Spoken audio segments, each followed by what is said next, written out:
నియోజకవర్గం కుమ్మరవాండ్లపల్లి గ్రామ పంచాయతీలో చాలా విషాదమైన దుర్ఘటన జరిగింది.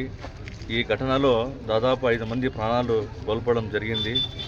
వారి కుటుంబానికి ఒక్కొక్కరికి ప్రభుత్వం తరఫున ఒక 25 లక్షల రూపాయలు ఒక్కొక్క కుటుంబానికి వారికి ఈ ప్రభుత్వం తరఫున వాళ్ళకి సహాయం అందించాలని వైఎస్ఆర్ కాంగ్రెస్ పార్టీ తరఫున మేము డిమాండ్ చేస్తున్నాము. అలాగే వారి కుటుంబాలకి మేము వైఎస్ఆర్ కాంగ్రెస్ పార్టీ తరఫున మా నాయకులందరూ వాళ్ళకి అండగా ఉంటామని మేము ఈ సభాముఖంగా మేము చెప్తున్నాము.